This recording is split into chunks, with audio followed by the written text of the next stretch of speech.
Céline, bonjour, je suis très heureuse de te retrouver pour un deuxième épisode du podcast Mise en Lumière Holistique. On avait déjà eu l'occasion d'échanger en fin de l'année dernière sur le sucre et comment apprendre à se libérer du sucre.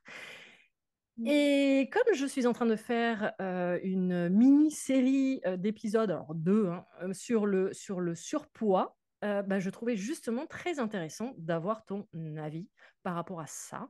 Donc, de parler dans cet épisode du surpoids et du point de vue diététique et surtout nutritionnel. Bonjour Céline.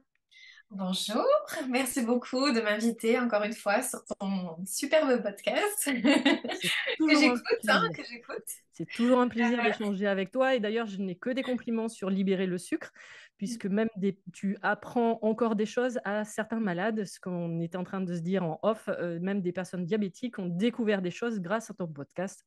Donc, preuve que si on peut semer des graines, chacune à notre manière, c'est le principal. Oui, c'est vrai. Merci beaucoup. Aujourd'hui, le surpoids, alors déjà avant toute chose, au cas où de te représenter, puisque tu l'avais déjà fait dans le précédent épisode, mais tout le monde ne l'a pas écouté, et ça, c'est pas bien. Non, je rigole. Du coup, représente-toi, quel est ton métier? Donc, diététicien nutritionniste? Mhm. Ça Ouais, consiste. voilà. En fait, depuis 2005, donc je suis diététicienne nutritionniste et donc ça fait 18 ans. Depuis, j'ai accompagné près de 3000 personnes à aller vers une alimentation plus saine, toujours avec empathie et bienveillance. C'est un petit peu ma marque de fabrique. Et donc, je suis devenue experte en rééquilibrage alimentaire. Et en fait, ce qui me différencie, je dirais, c'est que j'ai une approche métabolique et holistique dans mes accompagnements.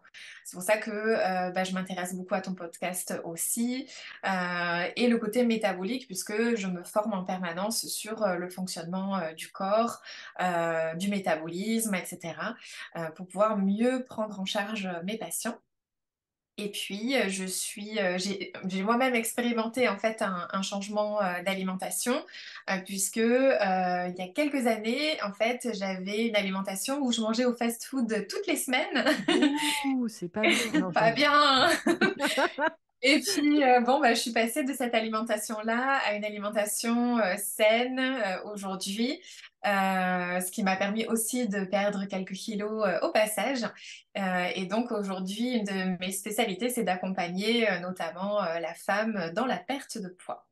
chose super importante que tu as dit, tu permets un rééquilibrage. Parce qu'on va Oui, mettre les choses au point. Enfin, moi, je sais que dans mon vocabulaire, c'est un gros mot du point de vue énergétique, mais je pense que toi, ça va être à peu près la même chose. On ne parle pas de régime, on est bien voilà, d'accord. c'est ça.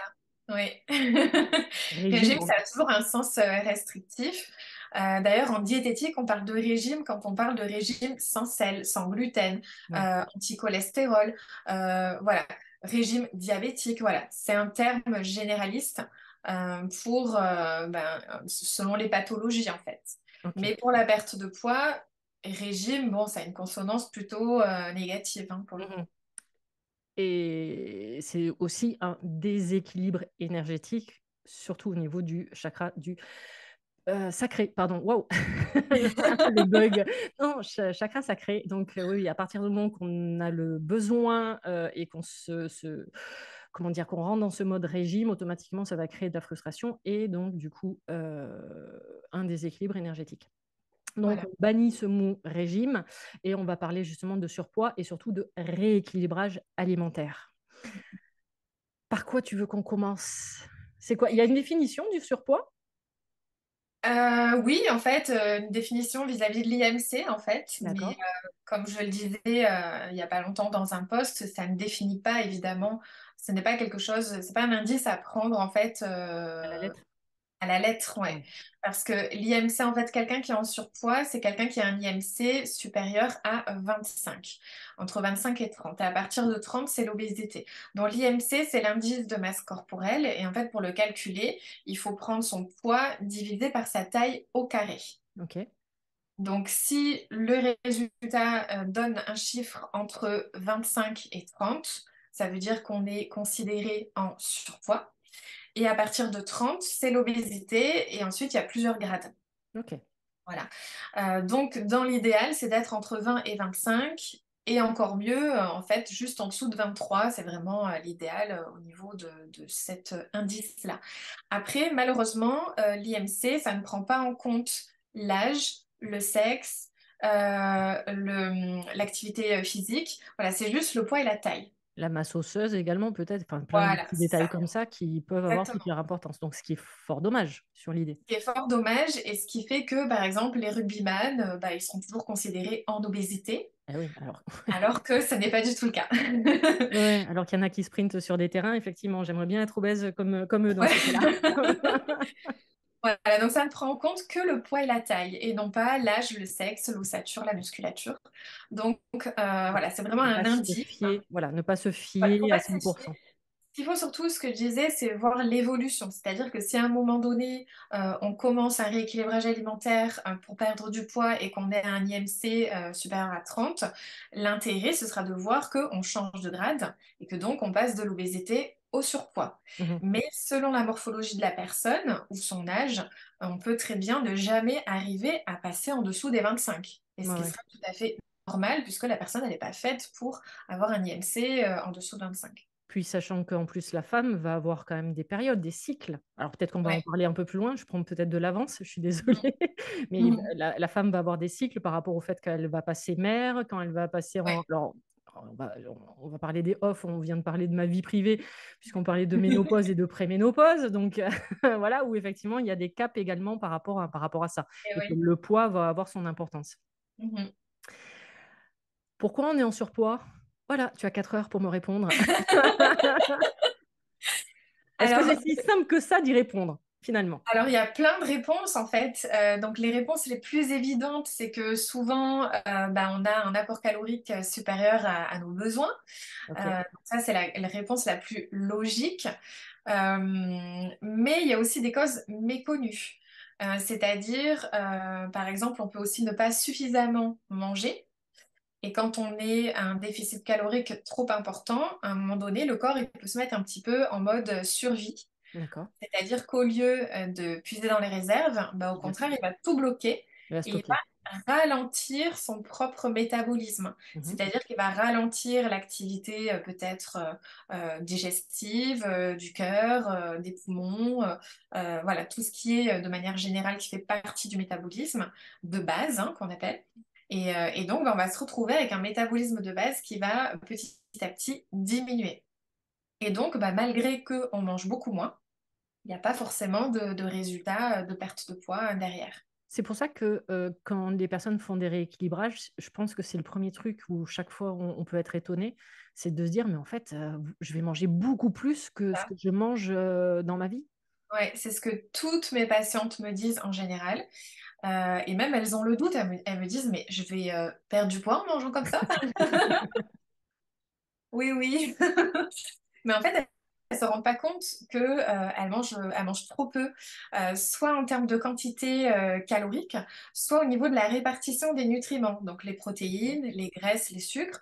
Souvent, elles réduisent les graisses au maximum. Voilà, c'est la période, je crois que c'était dans les années 90-2000, où ils ont fait la chasse au gras au niveau communication. Voilà, après, ça, c'est encore un autre sujet, mais c'était tout sans gras, 0%. C'est là où sont sortis tous les yaourts 0%, voilà, tous les produits sans graisse ajoutée. Et du coup, ça a fait le lit de tous les produits sucrés. Mais bon, voilà, c'est encore un autre sujet. Tu veux Mais réellement qu'on commence à parler de l'agroalimentaire? Non, on se le réserve à la fin. voilà. Mais pour le coup, voilà, c'était vraiment la chasse au gras et c'est encore beaucoup dans l'imaginaire, enfin pas l'imaginaire, mais les pensées des gens aujourd'hui, c'est que le gras fait grossir. C'est grossière, d'accord. Alors qu'en réalité, le gras, on en a besoin, bah, ne serait-ce que toutes les cellules de notre corps, la membrane, elle est faite de graisse. Elle est Ok. faite de phospholipides. Donc, si par l'alimentation, on n'apporte pas la bonne quantité ni la bonne qualité de graisse, à un moment donné, la membrane de la cellule, elle ne va plus être souple, élastique, elle ne va plus permettre les échanges entre les cellules. Voilà, tous les messages vont moins bien passer. Et il va perdre sa fonction de protection. Exactement. Ok. Et toutes ces fonctions de base, c'est-à-dire que c'est la cellule du cœur, c'est la cellule du rein, la cellule du foie. Voilà, toutes les cellules, la membrane, elle est faite de phospholipides, donc lipides égale graisse. Du coup, Ok. Donc ne autant on a jamais supprimer la matière grasse. Ouais, donc un peu comme l'histoire du sucre qu'on en avait parlé, c'est-à-dire que oui, trop de sucre tue le sucre, mais en même temps, le sucre est nécessaire aussi pour notre vie, notre Tout survie. à fait. Donc là, c'est Ouais, exactement pareil en fait. ouais, En fait, tout est question d'équilibre, grosso modo. c'est ça. Mais en fait, pour le cerveau et le cœur, par exemple, le cœur, pour fonctionner, il a besoin de 2 tiers de gras et de 1 tiers de sucre. Ah ouais, Donc, il ok. faut quand même les deux. Et le cerveau, même chose, il a besoin un petit peu de plusieurs nutriments. Donc, c'est toute une question d'équilibre, d'où l'intérêt du rééquilibrage alimentaire. Et non de restriction et de régime. Voilà, c'est ça. Qu'est-ce qu'il faudrait encore? Donc, tu as Alors oui, parlé donc déficit calorique. voilà. Dans le déficit calorique, en fait, donc il y a le côté quantitatif, c'est-à-dire qu'il faut quand même apporter à son organisme ce qu'il a besoin pour fonctionner. Donc ça, c'est l'apport calorique général. Ok. Et après, il y a quand même la répartition de ces calories, puisque on n'a pas besoin que de gras, que de sucre ou que de protéines. Il faut quand même répartir ça. Et souvent, la prise de poids, c'est dû aussi à un manque de protéines. Oui, Parce que quand on manque de protéines, on a envie de sucre. je confirme. Pour le vide. Et beaucoup de mes patientes me le disent quand je réaugmente un peu leur rapport en protéines. On n'est pas du tout dans l'hyperprotéine, hein, mais juste on Mhm. apporte ce qu'il faut. Bah, du coup, elles me disent très clairement les fringales de sucre ou les Ouais. grignotages intempestifs dans la journée, au bout de quelques semaines, ça s'arrête en fait naturellement. Elles n'ont même plus besoin de goûter ni de manger. Bah, tu viens de décrire ma vie. Non, parce on va parler intimité. Céline, du coup, suite à l'épisode sur le sucre, me suit au niveau rééquilibrage alimentaire. Justement, parce que moi, je me suis aperçue que. Alors, je suis pas très sucre à la base, mais apparemment sucre caché. Et effectivement, juste un apport un peu plus supplémentaire et surtout le soir vis-à-vis des protéines a fait que je n'ai plus ce besoin de sucre du tout. Et même, vous pouvez mettre tous les gâteaux que vous voulez. Alors, j'étais pas forcément très gâteau avant, mais même tous les gâteaux, les bonbons, les trucs à la con, hein, voilà, de la nourriture dite calories vides, a priori, en fait, on n'en a plus besoin. Et surtout, on n'en ressent plus le besoin. Ouais. Donc, je confirme, pour l'avoir expérimenté. Et en effet, quand on n'apporte pas assez de protéines à notre corps, bah, on mangera plus de sucre. En fait, c'est métabolique. D'accord. Et évidemment, qui mange trop de sucre prend du poids. Ah bon? C'est le cercle vicieux, hein, forcément. D'ailleurs, j'en ai parlé il n'y a pas longtemps dans un post, mais il y a une étude récente qui a montré que les personnes qui consomment une faible quantité de protéines, notamment en début de journée, eh ben, elles ont tendance à augmenter leur apport calorique au fur et à mesure de la journée, Pour compenser. certainement pour compenser un besoin métabolique. D'accord. Alors qu'en fait, il se produit l'inverse. Pour les personnes qui consomment des protéines dès le matin, Et le bah, elles, matin? à l'inverse, elles vont diminuer au fil de la journée leur apport calorique. Ok.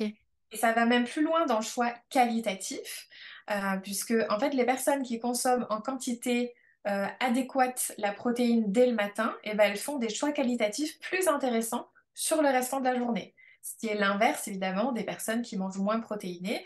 Elles vont avoir plus tendance à faire de mauvais choix qualitatifs tout le restant de la journée, et notamment sous forme de sucre, de mauvaise qualité, du coup. Qu'est-ce que tu appelles protéines? Alors, protéines, c'est autant les protéines animales que végétales. Ok. Donc, ça peut être autant des œufs, de la viande. Voilà. Si on parle du petit déjeuner, donc de la protéine du matin, souvent c'est des œufs, du jambon, du saumon fumé pour les personnes qui aiment bien manger un peu, enfin vraiment salé le Allez. matin. Après, ça peut être une protéine comme l'œuf qu'on utilise dans un pancake, par exemple. Mhm. Euh, voilà. Sinon, au niveau des repas, ça peut être des protéines animales, donc viande, poisson, sous toutes leurs formes, les œufs aussi. Et puis, tout ce qui est végétal. Donc là, il y a soit la partie légumineuse, donc les lentilles, les pois chiches, les pois cassés, etc. Soit la partie tofu. Donc après, il y a plusieurs sortes de tofu qu'on puisse utiliser dans le quotidien aussi pour apporter de la protéine. D'accord. Donc, la protéine, on ne parle pas forcément que de protéines animales. Donc, des personnes qui sont végétariens ou Ouais, véganes peuvent parfaitement avoir cet tout apport à de fait. protéines nécessaire dans la journée. Ouais. Moi, je suis quasi végétarienne. C'est-à-dire, dans le quotidien, en général, j'ai pas envie de cuisiner de la viande. Mais si je suis invitée chez quelqu'un et qu'il y en a et Oui. que j'ai envie d'en manger, je vais en manger. Mhm. Voilà. Maintenant, dans le quotidien, voilà, c'est pas trop dans mes habitudes. Mais pour le coup, on arrive à trouver des protéines autrement que par la viande. Question surprise, c'est quoi ta journée type, par exemple, toi, au niveau repas? Ma journée type, alors au petit-déj, souvent mon petit-déj habituel, c'est-à-dire vraiment celui que je fais en automatique sans vraiment réfléchir, ça va être 2 œufs brouillés avec du curcuma, du coup, j'adore ça, c'est antioxydant en plus. Avec en général du pain spécial, donc selon ce que j'ai, ça peut être du pain à l'épeautre, du pain complet, euh, voilà, plutôt des pains avec des farines spéciales. Spécial, Et ouais. puis dessus, je mets du beurre de cacahuète, c'est mon Ah péché mignon. ouais. Donc à vérifier qu'il soit toujours sans sucre ajouté. Et puis par-dessus, je saupoudre un petit peu, je trouve ça en magasin diététique. C'est un petit sachet et en fait, ce sont des graines de lin moulues avec des baies de goji moulues aussi. Donc c'est un Oh, petit ça doit être mélange. bon. D'accord. Ouais, c'est super bon. Et donc c'est moulu à froid pour vraiment préserver les bienfaits et ça se conserve après au frigo. Et ça rajoute voilà un petit peu entre guillemets de croustillant sur le beurre de cacahuète. Et il y a plein de bienfaits évidemment encore antioxydants. Les graines de lin, c'est des très bonnes graisses, riches en oméga 3 notamment. Donc voilà, ça c'est pour le petit-déj avec souvent ben, Un thé? un D'accord. thé, voilà. Après, le midi, enfin au repas de manière générale, j'ai toujours quand même une entrée de crudité, voilà, donc des légumes crus. Selon la saison, je change. Ensuite, une protéine avec un accompagnement, donc légumes et ou féculents, selon ce que j'ai, selon ce que j'ai envie de manger, selon ce que j'ai préparé dans mon batch cooking du dimanche. Nous avons une adepte du batch Donc cooking. voilà. Et pour le coup, je pioche en fait selon les plats que j'ai fait le dimanche et j'agrémente toujours avec une crudité et une protéine que je fais cuire sur l'instant. Et en général, je prends jamais de dessert, sauf du fromage éventuellement. Donc ça, c'est le midi. Et le soir, j'ai le même principe au niveau de la structure des repas. Bon, Donc j'ai une protéine à chaque repas, à chaque matin, repas, ouais. midi et soir. Et, Ouais. et en même temps, là, le fait que tu parles du batch cooking, d'un seul coup, ça me fait penser que alors oui, c'est une question de temps également, parce que alors, le batch cooking, le principe, c'est de préparer, style le dimanche, par exemple, tous ses repas pour la semaine.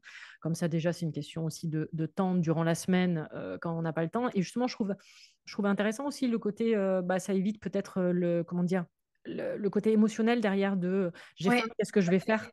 Enfin, je tout trouve, à là, fait. tu vois, en parlant avec toi, de se dire, OK, bah, c'est déjà prêt, donc j'ai pas besoin de réfléchir.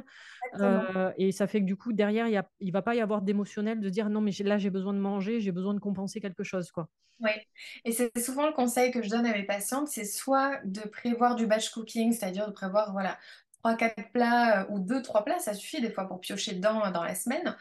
Comme ça, en cas d'imprévu, bah, j'arrive plus tard que prévu à la maison, j'ai eu une journée stressante, Mhm. je suis énervée ou quoi que ce soit. Bon, ben on se dit, bon, bah, j'ai juste à piocher ça, je fais chauffer et c'est prêt. Plutôt que de se dire, bah, qu'est-ce que je vais faire? Et puis on va partir vers le plus simple pour le mental, hein.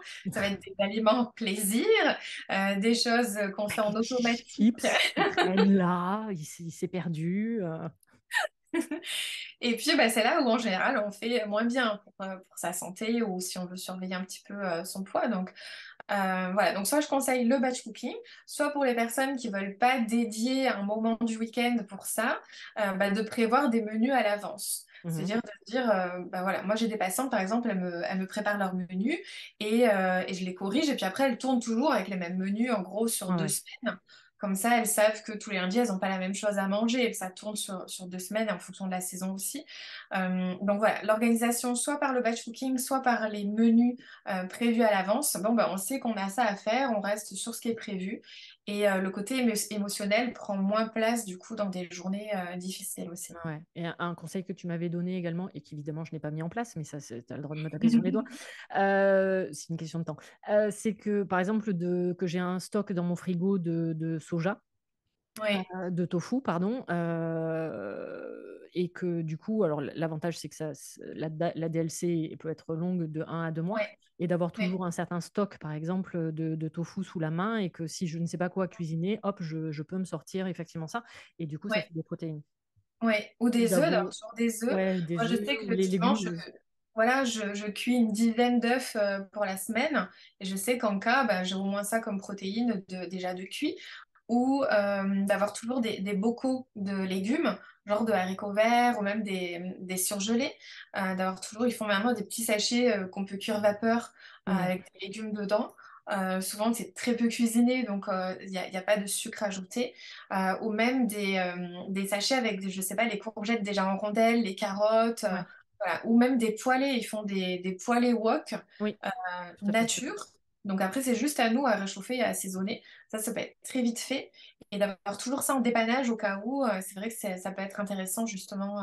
Plutôt surgelé du coup qu'en boîte, puisqu'on avait vu qu'en boîte, Ouais, généralement, il y avait des additifs et qu'il y avait du sucre ajouté derrière. ouais, souvent. Et c'est Ok. surtout qu'il y a moins de vitamines et de minéraux dans les conserves que dans le surgelé. Parce que souvent, dans le surgelé, en fait, ils ont cueilli les légumes et dans les 2, 3 jours qui suivent, ça va être surgelé. Donc, on préserve beaucoup plus les vitamines Ok. que dans la conserve où la pasteurisation va faire qu'il y a une perte vitaminique. En général, ça se perd dans l'eau de la conserve, sauf que nous, on ne boit jamais l'eau de la conserve. Donc, on la jette et toutes les vitamines avec. Ok. Euh, voilà, donc d'où le surgelé, c'est souvent plus intéressant. Ok. Après, le frais, c'est encore mieux, Mieux, oui, évidemment, évidemment. voilà. Mais l'ennui, c'est que le frais, entre le moment où c'est cueilli, le moment où c'est resté sur l'étal, nous on va l'acheter, le moment où nous on va le cuisiner, il se passe quand même pas mal de jours. Et là, il peut y avoir quand même une perte vitaminique un peu plus importante. Oui, puis petit rappel, les tomates, c'est pas en hiver, les courgettes, c'est pas en Voilà. hiver, les aubergines, c'est pas en hiver. Enfin, ouais, mais c'est des détails, Ouais, mais qui font ouais. que, à un moment donné, c'est bien aussi de se retrouver, enfin, de retrouver les cycles justement par rapport à cette Ouais. alimentation. Mhm. Donc, surpoids, on vient de parler du manque de protéines. Mhm. Qu'est-ce qu'il peut y avoir d'autre comme facteur? Ben, disons que l'ennui, c'est que dans la société actuelle, les aliments que l'on consomme le plus sont des aliments qui sont transformés et raffinés et donc dépourvus de protéines. Ok. Sur le moment, ils vont nous donner un effet rassasiant, mais ils vont pas du tout apporter les apports nécessaires au bon fonctionnement de notre organisme. Donc, c'est un peu ce qu'on appelle les calories vides. Ok. Voilà, donc c'est-à-dire que c'est des aliments qui apportent beaucoup de calories, de Mhm. par des graisses et des sucres souvent de mauvaise qualité, mais finalement très peu de protéines, de vitamines et de minéraux, même de fibres. Ce qui fait que malgré un apport calorique sur la journée qui va être correct, et ben en fait notre corps il va avoir faim. Ok. Il va avoir faim en fait des nutriments dont il a besoin pour fonctionner, qu'on n'a pas apporté par ces aliments-là puisqu'ils sont transformés, ils Mhm. apportent ce qu'il faut. Donc, bah, le corps, il va nous réclamer ce besoin énergétique et donc il va nous inciter à manger. Ok. Ce qui contribue en fait à augmenter notre appétit et nos pulsions aussi derrière. D'où l'intérêt, alors moi je le rappelle toujours du point de vue énergétique, d'où l'intérêt de manger d'avoir une alimentation dite vivante, d'accord? Et justement, tout ce qui est ultra transformé, c'est ce qu'on va appeler une alimentation morte. C'est-à-dire que plus elle est transformée et moins il y a de vie dans cette alimentation-là. C'est ça. Et en plus, ces aliments-là vont même nous déminéraliser.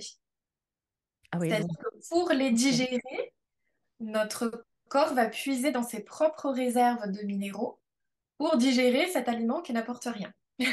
Et du coup, qu'il va falloir que tu compenses en prenant des Voilà, médicaments, pas des des médicaments, mais enfin, compléments des compléments nutritionnels, nutritionnels voilà. pour reminéraliser alors que à la base, tu l'avais, quoi. Ouais, faut juste Serait-ce faire le du, bon choix qualitatif. serait-ce du marketing Non, on va arrêter. Donc, calories vides.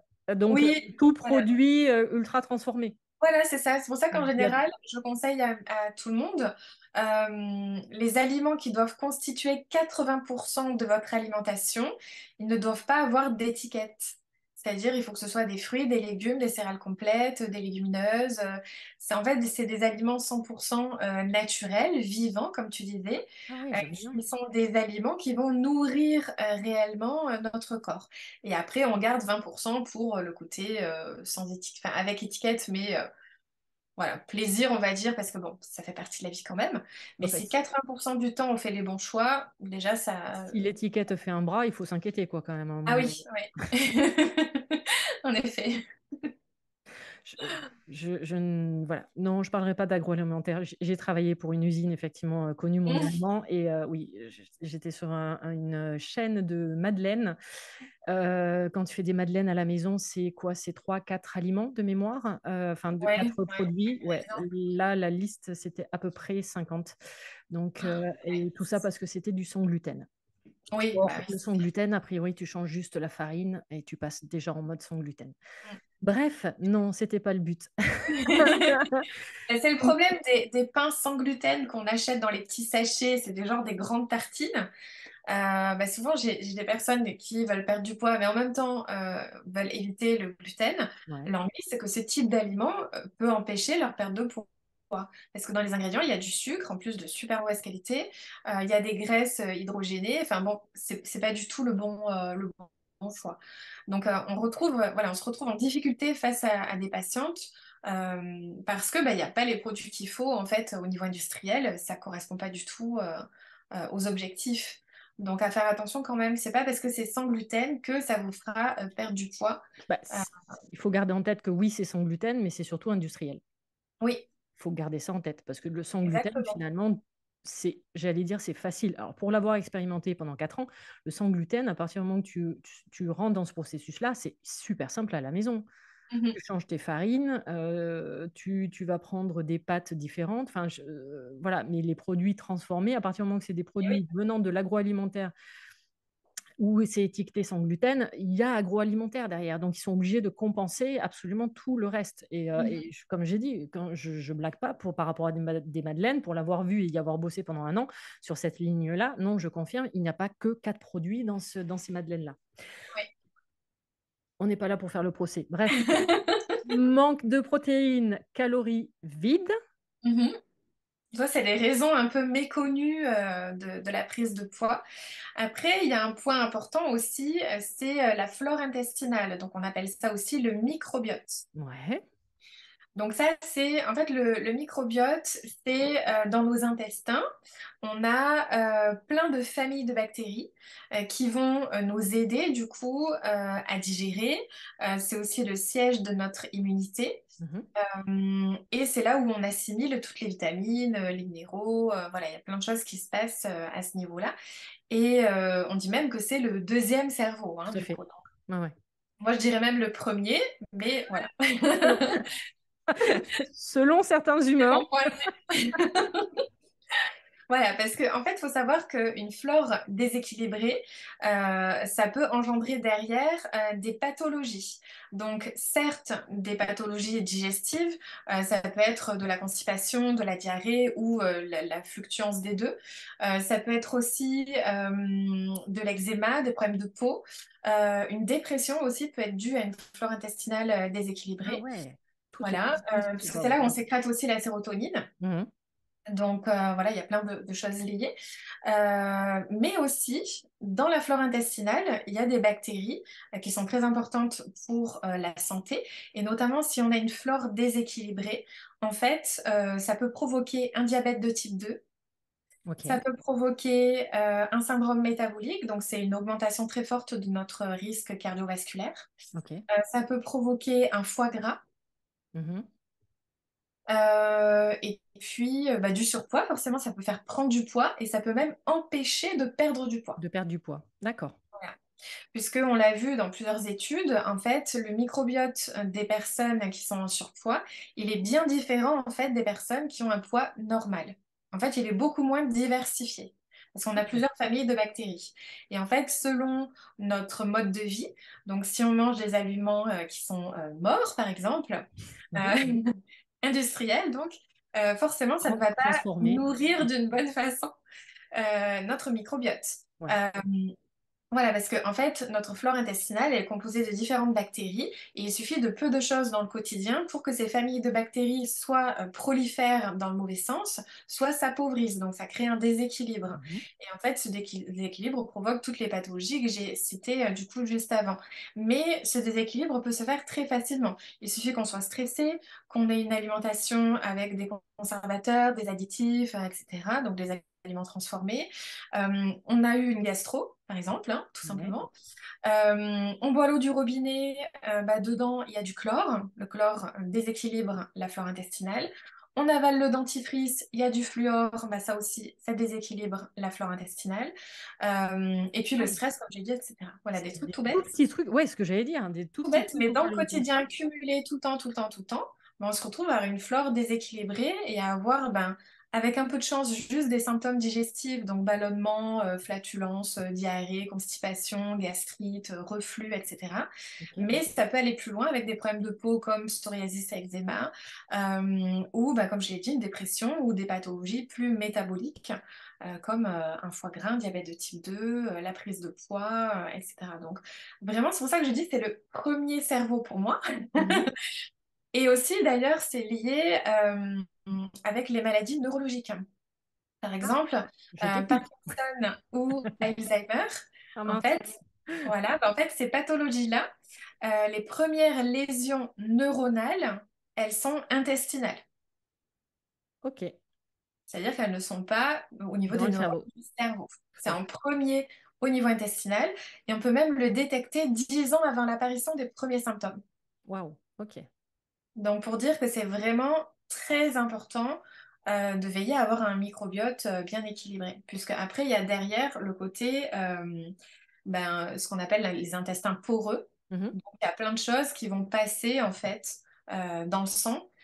Et c'est notamment des choses, des molécules qui n'ont rien à faire dans le sang, puisque les intestins sont censés être une barrière Oui. dans laquelle vont juste passer les vitamines, les protéines, voilà, tout ce qui est indispensable à notre organisme, mais pas les mauvaises bactéries, etc. C'est Donc clair. forcément, si ça passe, c'est que les jonctions au niveau de l'intestin ne sont pas bien resserrées. Et ça se fait, ça se provoque par une flore intestinale qui est déséquilibrée, puisque les mauvaises bactéries vont grignoter un petit peu le mucus protecteur au niveau intestinal. Donc, comme ce mucus devient de plus en plus fin, à un moment donné, hop, ça passe. Et derrière, on a plein de pathologies type allergie aussi, du coup. Ah, des allergies peuvent être. Ouais, des allergies. Oui, tu as parlé des problèmes de peau tout à l'heure. Tu as parlé eczéma, par exemple, Oui, et psoriasis. Et parfois, les allergies peuvent se retrouver effectivement au niveau de la peau. Donc, c'est pas forcément que des allergies alimentaires. non, du coup, oui. C'est, Ok. enfin, tout est vraiment lié. C'est pour ça que je parle souvent de la flore intestinale et que c'est vraiment une des bases en fait. Et du coup, ça, on peut la régulariser en faisant des cures de probiotiques. Donc, on trouve ça en pharmacie, hein, du coup, pour réensemencer en fait la flore intestinale. Sous quelle Euh, forme? C'est pour une amie? Non, j'en ai. alors, souvent, c'est sous forme de gélules. Souvent, c'est sous forme de, de gélules. Mais dans un premier temps, il faut déjà reconstruire la barrière intestinale en faisant une cure de glutamine. C'est justement ce que je fais actuellement et j'en ai parlé en post dans la Oui, semaine. j'ai vu, mais je ne connais pas du tout. Alors, est-ce que En tu peux fait, en la parler un peu glutamine, plus? donc il y a sous plusieurs formes, mais souvent c'est en forme de poudre à mélanger dans un petit verre d'eau et on prend ça en faisant une cure. Et du coup, c'est très bon pour restaurer la barrière intestinale. Et une fois que ça c'est restauré, derrière, on fait une cure de probiotiques pour réensemencer du coup la flore. Donc ça se fait en deux Probiotiques? étapes. Les Probiotiques? probiotiques, Ouais, parce que je vais rester, moi, bête et disciplinée. mhm. C'est les pubs qu'on voit à la télé sur les yaourts, les trucs comme ça. Enfin, je vais pas Alors citer de ça marque, fait mais partie, ouais. C'est en fait dans l'idéal, c'est de faire une cure de probiotiques. Donc il faudrait qu'il y ait une dizaine de souches différentes de ok. bactéries. Dans le yaourt, il n'y en a peut-être qu'une. Donc c'est Donc, bien, on on va dire, oublie. voilà. Donc c'est pas ça qui Ok. va réensemencer votre flore, hein. Surtout si vous avez une barrière intestinale qui est trouée, entre guillemets, hein, voilà, qui est poreuse. Donc forcément, on va d'abord restaurer les Donc, intestins avant glutamine. de Ok. réensemencer. Sinon, ça passe à travers, donc c'est pas Et donc, nécessaire. ça existe sous format de gélules et tu vas en Alors, pharmacie, les tu probiotiques, c'est demandes? sous forme de gélules. En Ok, pharmacie, on peut trouver ça. d'accord. Évidemment, il faut toujours faire une cure au moins de 3 mois, et ça, c'est valable pour tous les compléments nutritionnels, puisque le renouvellement cellulaire se fait en 3 mois. C'est-à-dire que chaque cellule, pour se renouveler entièrement, il Ok. faut 3 mois de temps. Donc, si vous faites une cure que de 15 jours, ça ne servira à rien, en fait. Voilà. Donc, il faut faire au moins 3 mois. Et ça, c'est valable pour tous les compléments nutritionnels. Donc, 3 ça peut mois. être autant là pour les probiotiques que si on prend des compléments pour préparer sa peau au soleil, voilà, je dis un truc au hasard, ou si on prend des médicaments pour le cholestérol ou le diabète, le médecin dira toujours on refait un bilan sanguin dans Dans 3 mois, trois parce mois. que ce laps de temps pour que toutes les cellules aient bénéficié du médicament ou du complément nutritionnel en question. Est-ce qu'il y a des aliments ou des boissons qui peuvent Oui, alors contenir ces après, probiotiques naturellement? ouais, via l'alimentation, on peut entretenir, entre deux cures, on va dire, on peut entretenir notre microbiote. D'accord. Déjà, de manger des fibres à chaque repas. Donc, par exemple, des crudités, des féculents complets, donc blé complet, pâte au blé complet, les légumineuses aussi. Aussi, d'éviter les glucides à index glycémique haut Mhm. et les sucres simples raffinés. Parce que pour le coup, ça a un côté un petit peu inflammatoire et donc ça va pas aider pour la barrière intestinale aussi. Voilà. Après, tout ce qui est aliments lactofermentés. Donc, on Ok. trouve des jus lactofermentés, on trouve du tofu lactofermenté qu'on peut couper en petits dés et mettre dans les salades, c'est super bon. On trouve aussi des légumes lactofermentés. La choucroute aussi, c'est un très bon Oui, tout à fait. lactofermenté. Voilà, alors qui dit lactofermenté ne dit pas lait, en fait, hein, ça n'a rien à voir. Oui. Rien à voir avec le lactose. Et Euh, je crois que ça se fait de plus en plus. Il y a de plus, enfin, oui, pour le voir sur les réseaux sociaux, il y a de plus en plus de personnes qui font leurs propres conserves. Alors, pas des conserves, voilà. mais des sous verre, sous vide. Oui, Effectivement, qui font de plus en plus. Les pickles, par exemple, oui, ça c'est rentre ça, dans, voilà, ça exactement. rentre dans cette Oui, ça catégorie-là. rentre dedans. Niveau boisson, kéfir et kombucha, ça va être Après, il y ça a ou pas du kéfir et tout? kombucha, ouais, qui sont très bien pour entretenir aussi. Donc pareil, ça apporte qu'une seule souche, hein, mais Ah, de une temps en seule. temps, Ok. voilà, pour entretenir, on va dire, c'est intéressant. Mm. Ok. Mais rien que les fibres dans le quotidien, déjà, c'est un point important parce que souvent dans les probiotiques qu'on trouve en gélule, souvent c'est en fait un symbiotique, c'est-à-dire que c'est un mélange de probiotiques et de prébiotiques. Donc Ok. les probiotiques, ce sont toutes les bonnes bactéries qui vont réensemencer notre flore, et le prébiotique, souvent ce sont des fibres en fait qui vont permettre de nourrir et d'accroître l'efficacité des bonnes bactéries. Donc D'accord. d'essayer de choisir voilà, des probiotiques peut-être en pharmacie, mais qui ont en même temps des probiotiques et en même temps des prébiotiques, c'est-à-dire des fibres, pour que ce soit plus efficace. Et évidemment, de les choisir gastro-résistants parce que si tout est digéré au niveau de l'estomac, ça n'arrivera jamais jusqu'aux intestins. Petit rappel, enfin que tu me confirmes, quand on parle de fibres, entre manger un légume ou boire un légume, ça n'a rien à voir niveau fibres. Voilà. En fait, c'est pour ça que je parle des crudités, c'est-à-dire de mâcher Mâcher. vos carottes râpées, votre salade, voilà. Après, les jus, c'est autre chose.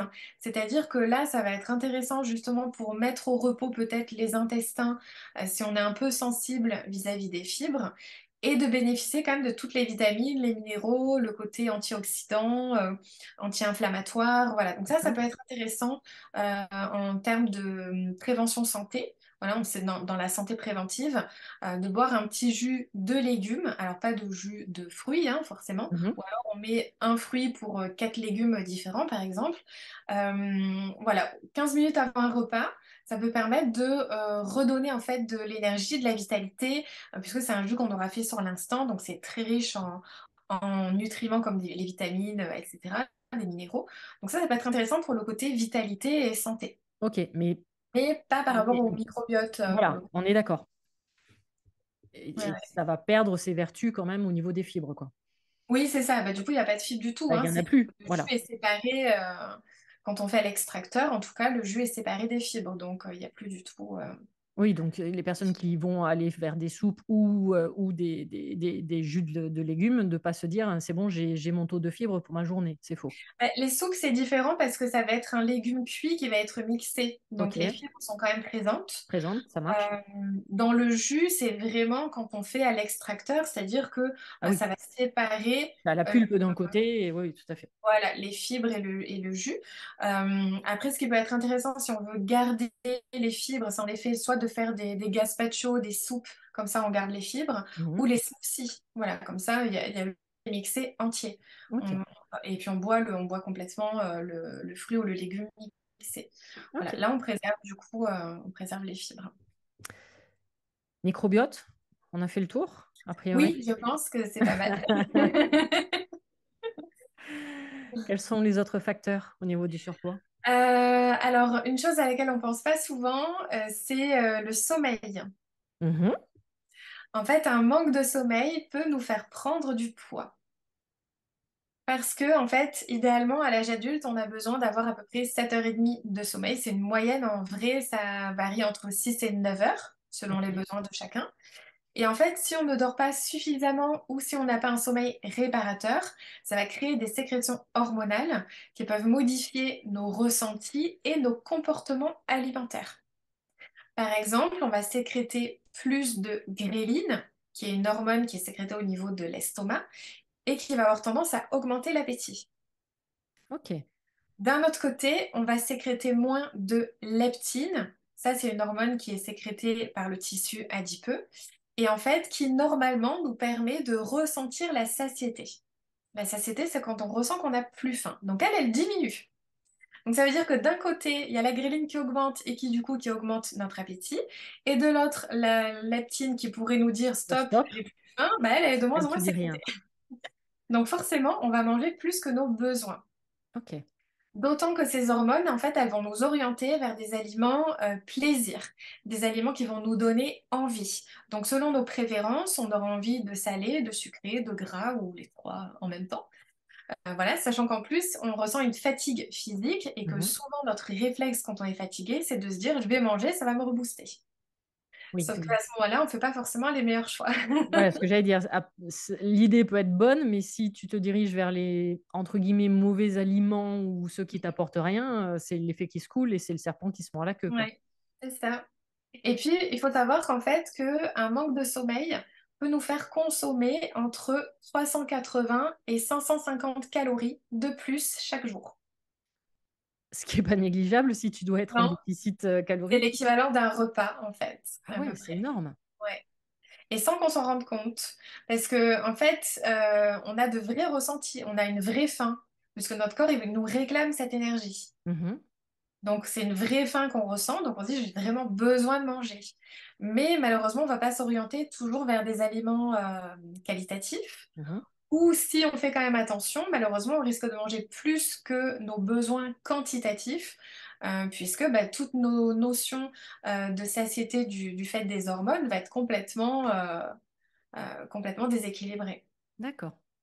Donc, ne Ouais. pas négliger le sommeil, être Non, attentif oui, à oui, son parce sommeil. que même ça peut provoquer d'autres pathologies, en fait, le manque de sommeil. Alors, quand je dis manque de sommeil, c'est-à-dire quand on dort pas le bon nombre d'heures, Ouais.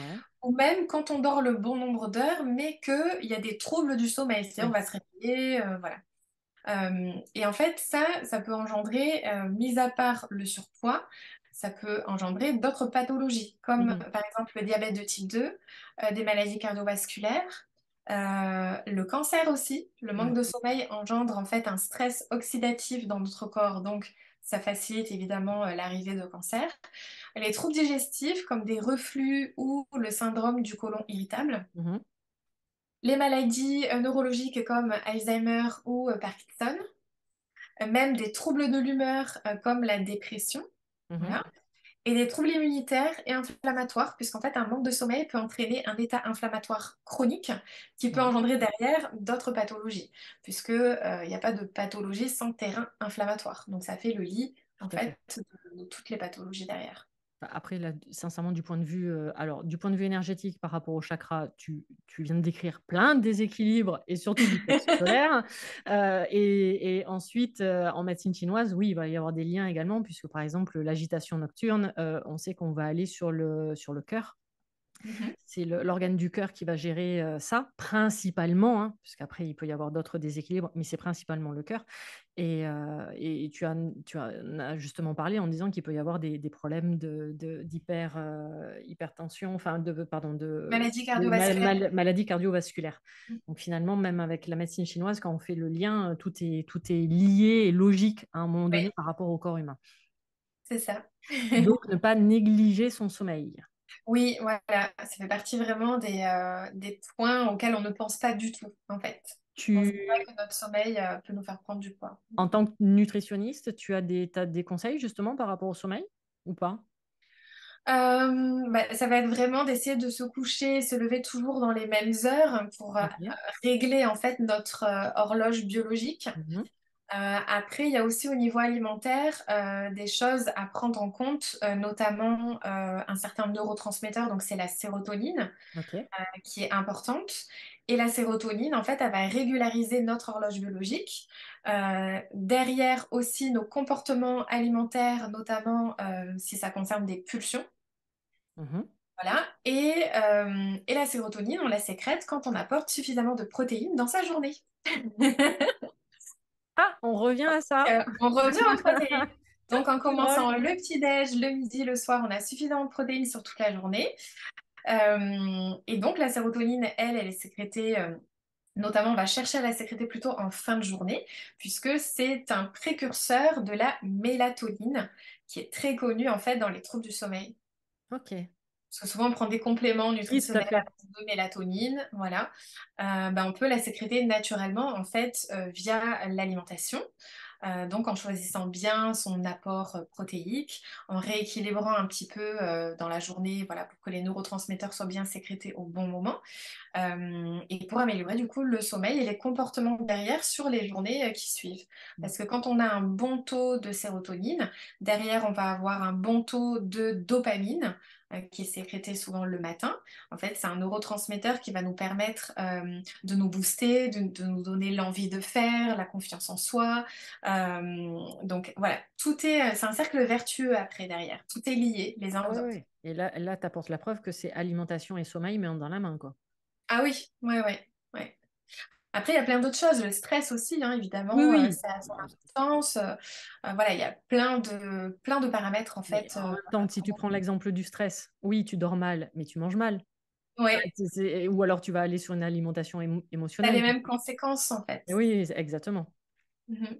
Donc le sommeil, super important. Ouais. Mais je Mhm. crois d'ailleurs je pense que j'ai eu l'idée là, parce que j'ai plein de signaux par rapport à ça, je pense que je ferai un épisode dédié justement au sommeil, aux insomnies, et voir par Super. le biais de la médecine traditionnelle chinoise et du point de vue énergétique. Je trouve que ça peut être super intéressant parce que effectivement, je pense que c'est un des troubles les plus importants à l'heure actuelle dans le monde que nous vivons aujourd'hui. Donc, je Ouais. pense que ça peut être intéressant et d'ici la fin de l'année, il y aura un épisode dédié aux insomnies, au sommeil. Je l'écouterai avec attention. Moi aussi, je m'écouterai moi aussi. Est-ce qu'il y a d'autres facteurs par rapport au surpoids? Je pense qu'on a fait le tour quand même de pas mal Ouais. de facteurs, puisqu'on a parlé voilà, du fait d'apporter trop de calories ou pas assez, Mhm. le manque de protéines, le microbiote, les calories vides, évidemment le sommeil, le stress. Voilà, je pense que c'est quand même des facteurs très communs, mais dont on ne pense pas que c'est la cause de notre surpoids.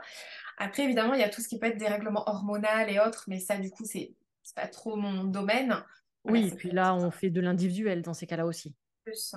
Là, on reste sur des généralités qui sont quand même Voilà, relativement précises, mais qui restent des généralités pour chacun. Après, on est bien d'accord, il faut garder en tête que chaque individu est totalement unique et va avoir des problématiques totalement uniques à chacun. c'est ça. Donc, c'est pour ça que c'est intéressant aussi, par exemple, de venir te consulter, parce que du coup, effectivement, il y a des personnes qui vont se retrouver dans ce que tu viens de dire, mais qui peuvent avoir d'autres, alors complications, c'est pas le bon terme, mais qui vont avoir d'autres problématiques complémentaires, et que là, dans ces cas-là, toi, tu vas les cibler vraiment de manière précise Mhm. par rapport à la personne. Un peu comme on parlait tout à l'heure de l'IMC. L'IMC, ok, c'est cool, enfin c'est bien, ça donne un repère, mais c'est un repère trop généraliste par rapport à Voilà. chaque individu. Ouais, il faut individualiser du coup les prises en charge. Mm. Il y a un de tes posts que tu as partagé sur Instagram que j'ai trouvé intéressant également, c'était, alors je ne sais pas si tu avais prévu de nous en parler, mais de ne pas être prêt en fait ou prête pour perdre du poids.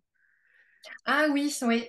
Parce que souvent, Un j'ai peu des comme, patientes qui me disent, c'est comme arrêter de fumer, quoi. C'est ceux qui sont pas voilà, prêts. elle me Ok. dit, je sais que j'ai besoin, mais je me sens pas prête, dans le sens où je me vois pas du tout révolutionner complètement toutes mes habitudes alimentaires. J'ai d'autres choses à penser, voilà, au niveau travail, perso, enfin, peu importe. Mais du coup, elles se sentent pas de se dire, bah, il va falloir que je change complètement ma façon de cuisiner, de faire des courses. Il faudra peut-être que je prévoie mes menus. Bah, du coup, ça devient une charge mentale. Ouais. Donc, si on n'est pas prêt justement à effectuer ce changement-là, on peut procéder évidemment par étapes. Mhm. Des patientes qui me disent, moi je préfère perdre du poids, même si ça prend le double de temps, mais je préfère procéder par étapes. Donc on va peut-être commencer déjà par modifier la structure du petit déjeuner.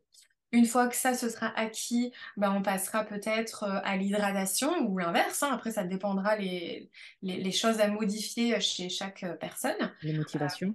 Voilà, ce que la personne est prête à changer en premier aussi. Et après, ce sera peut-être la mastication pour bien digérer, pour Mhm. quantifier ces aliments. Parce que je dis souvent, plus on mâche, moins on mange, en fait, en termes de quantité. Pareil, c'est toujours ce côté hormonal, les signaux qu'on ressent au bon moment. On en avait parlé, je crois, dans Se libérer du sucre, où j'avais Oui, dit, ouais, ouais, certainement. tout à fait, puisque La j'avais donné moi, mastication. également la version médecine chinoise, où Ah, voilà. le but, c'est effectivement, alors moi, j'aime beaucoup l'image que tu as en disant, bah, l'estomac, il n'a pas de dents, donc il faut bien quand même Voilà. manger avant. Oui, Et effectivement, le but en médecine chinoise, c'est de faire en sorte que ton aliment arrive déjà bouilli c'est en ça. fait, dans ton estomac. Et c'est pour ça qu'en médecine chinoise, alors toi, tu étais beaucoup plus sympa, tu disais qu'il faut Oui, à peu près mâcher 10 fois. Et moi, en médecine chinoise, on parle de 100 fois. Bon voilà. appétit. Et heureusement, c'est peut-être pour ça que le français prend 1 heure. Enfin, maintenant, il prend plus 1 heure, mais avant, on prenait 1 heure pour manger. C'était juste pour mastiquer. Mais oui, pour le coup, ça fait partie des bases sur lesquelles on peut travailler par étapes pour chaque personne, voilà, en fonction de ce que la personne est prête à faire comme changement. Mhm. Et ce qu'il faut changer aussi, parce qu'il y a des personnes de base, elles boivent suffisamment, elles mâchent suffisamment, donc on va pas avoir besoin de changer ça. Voilà, on peut très bien procéder par étapes. De se dire, bon, la première quinzaine ou le premier mois, on modifie le petit déjeuner, et une fois que ça c'est acquis et que Ouais. c'est plus une charge mentale, on passe à un autre À changement. l'étape suivante. C'est ça, donc ça permet de se dire, je vais pas avoir tout à révolutionner dans mon quotidien, je vais pouvoir m'adapter petit à petit, parce que souvent on s'en fait toute une montagne Oui. et on se dit mais je vais jamais y arriver en fait. Bon déjà d'être accompagné, c'est vrai que ça vous donne le cadre, ça permet aussi d'adapter les conseils en fonction, parce que on peut trouver des conseils sur Internet, mais c'est pas forcément adapté à notre mode de vie non plus. Donc ça permet d'avoir quelque chose vraiment de personnalisé, et même par rapport aux étapes, de personnaliser les étapes en Et fonction la motivation aussi. et en fonction de la motivation, de ce qu'on est prêt à changer ou non sur le moment. Mm. Mhm.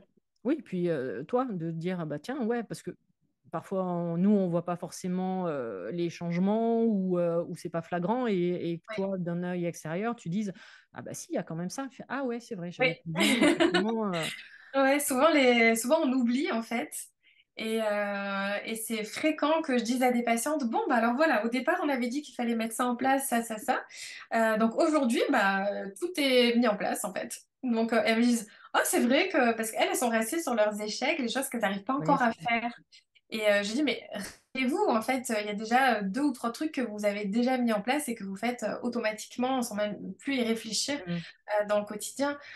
Donc voilà, il faut vraiment capitaliser sur ce qui a été fait et vraiment le mettre en avant, parce que c'est valorisant pour la personne de se dire, ah ouais, mais en fait j'ai déjà passé ces étapes-là, c'est trop bien.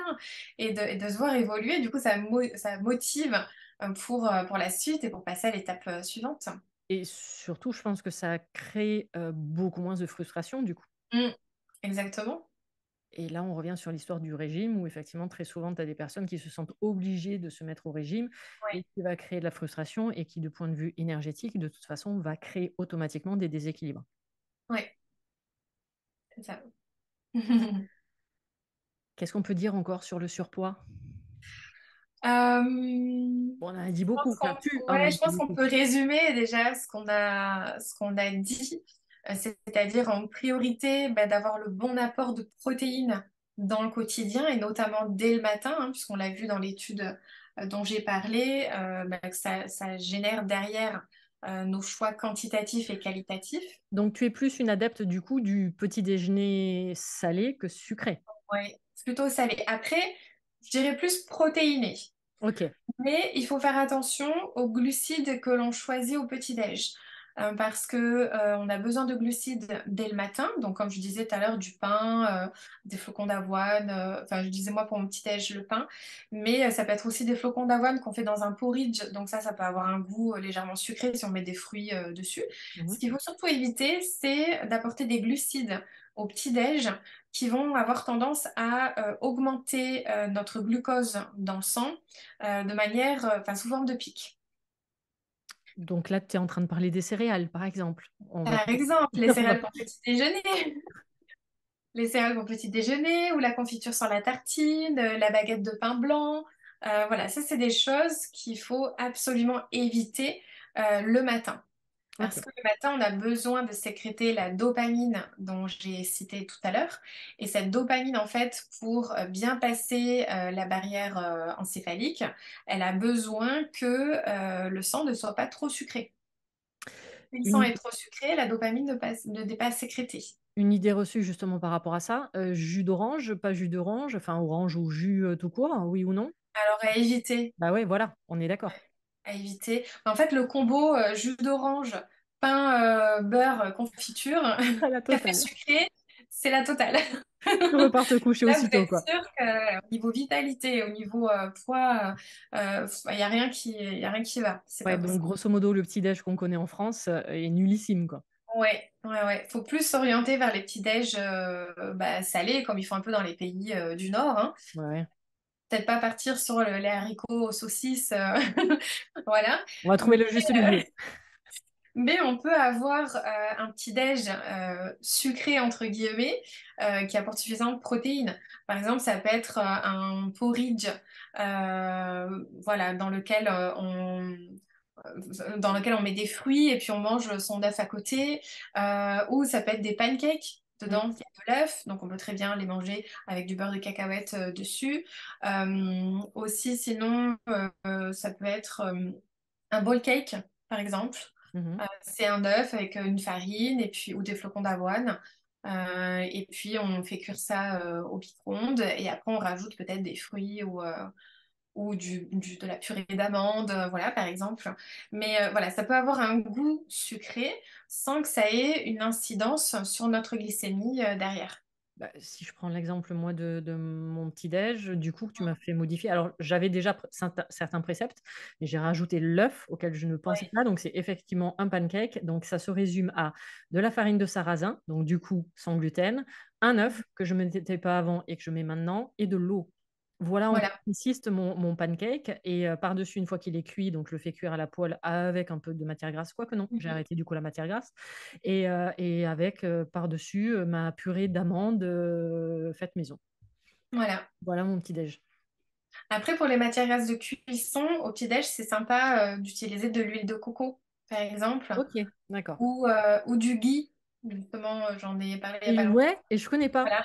Bah, je En fait, connais de nom, mais pas. un beurre clarifié, l'avantage c'est qu'il a un point de fumée très haut. Donc, c'est-à-dire qu'on peut facilement l'utiliser pour la cuisson sans que cette matière grasse devienne toxique. Ok. Et puis, il est super intéressant justement pour reconstituer la barrière Le intestinale. Donc, microbiote. Ah, génial. voilà. D'accord. Et tu le Donc, trouves en alors, soit dans les disponible. magasins diététiques, Ok. mais ça a quand même un coût. Après, on peut le faire maison.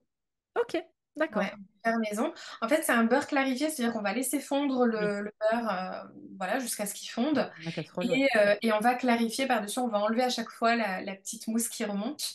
ce qui fait que c'est un beurre qui est sans lactose et sans caséine. Donc c'est intéressant aussi pour le côté inflammatoire Et allergique, et pour les intolérants. tout à fait, Mm. ouais.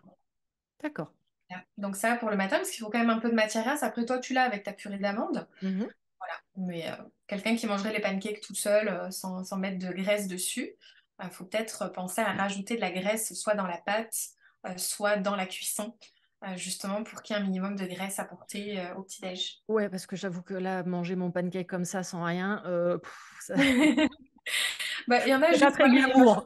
rajoutent des petits fruits, ils rajoutent des petits fruits Voilà, par-dessus, au ou cas ils où le mangent en version salée, ils rajoutent un œuf dessus, du coup, voilà. Bon. aussi. Après, On chacun peut faire fait... toutes les versions. voilà. Faut faire en fonction de ce qu'on a envie aussi, parce que ce qu'il faut, c'est arriver à le faire régulièrement. Donc forcément, On est bien d'accord. voilà, faut que ça fasse plaisir. Du coup, Du petit-déj, coup, la protéine, on ouais, avait dit, voilà. Après, de veiller à avoir un microbiote intestinal équilibré, en équilibré mangeant le sain. plus naturellement possible, en faisant des cures de probiotiques au besoin, des cures de glutamine aussi, hein. D'éviter les aliments transformés qui sont ultra caloriques, mais malheureusement qui augmentent notre faim cellulaire et nous déminéralisent, et aussi qui vont avoir un côté inflammatoire, donc ça va provoquer derrière d'autres types de pathologies, et de veiller à dormir suffisamment pour réguler nos hormones de la faim. Tout ça, tout ça, tout ça. Voilà, c'est pas toute une montagne, hein. Mais on se dit en fait il y a plein de trucs qui pourraient faire que je prends du poids. On se rend pas compte, et c'est pas que ce qu'on mange, hein. Il y a plein d'autres choses, d'autres facteurs à côté. Ouais, ouais. Puis après, comme on a dit tout à l'heure aussi, il va y avoir des facteurs individuels. Mm. Là, moi, je vais prendre mon cas où, effectivement, en phase de ménopause ou de préménopause, pour une femme également, il y a ces phases-là aussi qui peuvent avoir Mhm. toute leur importance. Ouais, tout à fait.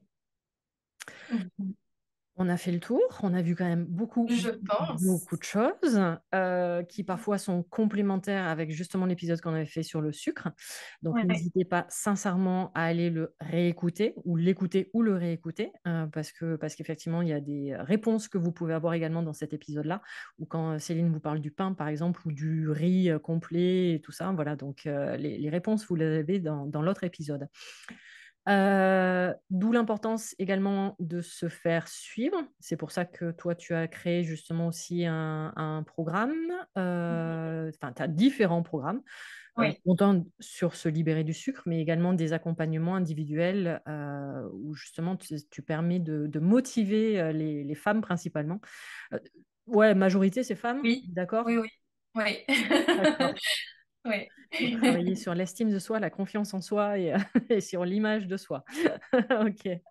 Ou donc, du coup, justement, tu permets vraiment d'individualiser chaque Ouais. accompagnement. L'accompagnement, oui. Ça, c'est en fait mon programme Équilibre. Donc, c'est le seul programme où je propose un accompagnement individuel. Mes autres programmes sont en fait des programmes en ligne à réaliser en autonomie via une plateforme avec des vidéos. Le programme Équilibre, c'est vraiment le seul où j'interviens personnellement pour chaque patiente. Euh, et donc, c'est un accompagnement de 6 mois, justement, pour rééquilibrer son alimentation. Après, il peut y avoir plusieurs objectifs, hein. Ça peut être la perte de poids, ça peut être juste rééquilibrer son alimentation parce que je veux manger sain, Ouais, je veux devenir végétarienne. Voilà, j'ai le côté santé préventive aussi est de plus en plus présent, même c'est pour des bien. personnes qui n'ont pas de problème de poids. Voilà, donc c'est vraiment axé pour les personnes qui veulent modifier leur alimentation sur du long terme pour le côté santé, et puis pour le côté perte de poids évidemment voilà c'est Des personnes qui ont des problèmes de maladie également, alors à ne oui pas ça peut être négliger. ouais ça peut être pour un diabète de type 2 notamment pour le rééquilibrer. Quelqu'un qui veut peut-être aussi faire attention à tout ce qui est maladie cardiovasculaire, Mhm. donc de rééquilibrer son alimentation aussi en fonction. Souvent, c'est lié quand même à du surpoids, hein, ces pathologies-là. Donc, voilà, ça fait partie en effet des patients que j'ai le plus souvent. Ok, ça marche. Tous les liens de toute façon pour te retrouver, alors ça soit sur Instagram ou Mhm. même tes programmes seront mis de toute façon dans le descriptif de cet épisode comme à chaque fois. Merci infiniment pour cet échange. Merci beaucoup à toi. J'espère que bah, du coup, tu as permis d'éclairer pas mal de personnes, qu'elles voient leur corps et leur image et leur alimentation et leur sommeil également de manière totalement différente. Et que c'est un processus plus ou moins long, qui n'est pas forcément compliqué. Il devient compliqué uniquement si on a envie de se le compliquer. Cher mental, bonjour. Et surtout d'éviter justement de se créer de toute frustration derrière. Et c'est là où c'est intéressant d'échanger avec toi, c'est de montrer que non, on n'est pas obligé justement de passer par ces phases de frustration et que si on fait les choses dans un certain ordre, qui sera différent pour chacun, mais dans un certain ordre, ben en fait, c'est parfaitement possible d'y arriver. C'est Ouais. juste de pas forcément de se mettre des objectifs hors d'atteinte dès le départ et d'être aussi doux, je pense, avec soi-même. Exactement, oui. Merci infiniment. Je te laisse Merci juste beaucoup. le mot de la fin, si au cas où tu as une pensée, une motivation pour du coup les femmes, parce que je pense qu'il y aura une majorité de femmes qui vont écouter. Bah, j'espère qu'on vous aura semé des petites graines pour vous permettre d'avoir une vie plus saine. Graines non transformées, brutes, Oui, voilà. meilleures pour l'alimentation et le corps. Merci infiniment et Avec grand plaisir. Merci à toi. à une prochaine fois. Oui. Bonne journée.